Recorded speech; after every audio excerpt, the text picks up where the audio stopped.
Hi, y'all. I'm Biz Harris, and I am here to give you an update on what's been being discussed and considered up in Jackson at the Mississippi State Capitol when it comes to prenatal to 5 issues.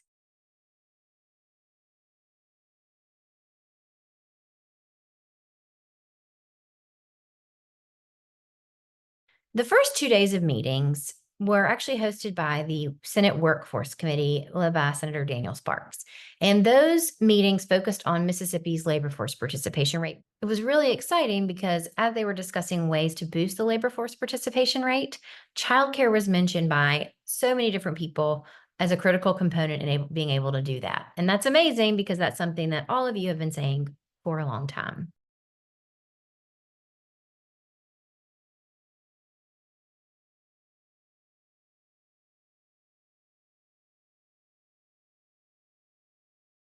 On October 2nd, there were some additional study group meetings led by Senator Nicole Boyd and called for by the Lieutenant Governor, and a continuation of the hearings that were held in October of 2022.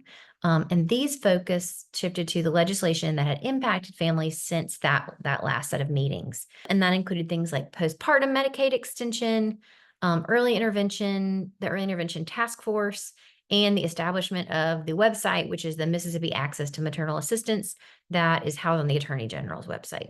Those couple of days of hearings also highlighted the youth court system and child protective services. And if you want to learn more details about those topics, be sure to check out those recordings that we've linked.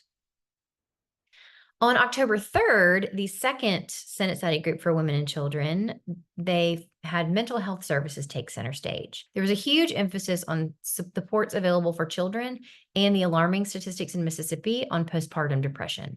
It turns out that postpartum depression impacts 1 in 7 new moms.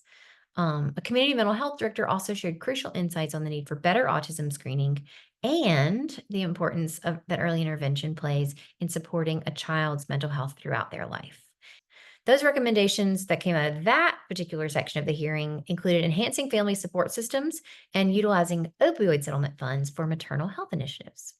Later on in the day, Lynn Fitch, the Attorney General, highlighted her belief that Mississippi needs to consider paid maternity leave for state employees. She argued that maternity leave was crucial for recruitment and retention of state employees. There was an additional hearing, and it was held by the Mississippi Legislative Democratic Caucus. At that hearing, the caucus focused on ongoing issues with the Temporary Assistance to Needy Families, or TANF program.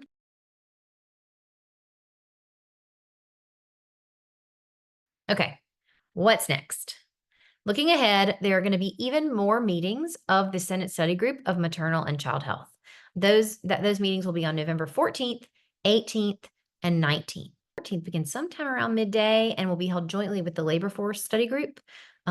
We've been told it's going to focus on childcare, upscaling women, and possibly paid family leave. So if you can be there to show the Senate that childcare and are critical, please plan to attend. We'll share more information as we get it. But Senator Boyd also mentioned that on the 18th and 19th of November, the issues of early intervention, domestic violence, child abuse and neglect, and other topics are going to be discussed. So if you have any additional information about those 2 dates, please reach out and let us know. Whew, I know that was a lot of information, but it's so important that all of us stay in touch and in tune about what's going on in Jackson and at the Capitol. If you have any questions, please reach out. And if you want to see the full videos, you can go to the Mississippi Legislative YouTube website. Also, I hope to see you on the 14th, 18th, and 19th in Jackson. If you can't join us in person for those other hearings that are coming up in November, you can also watch those live using that same link.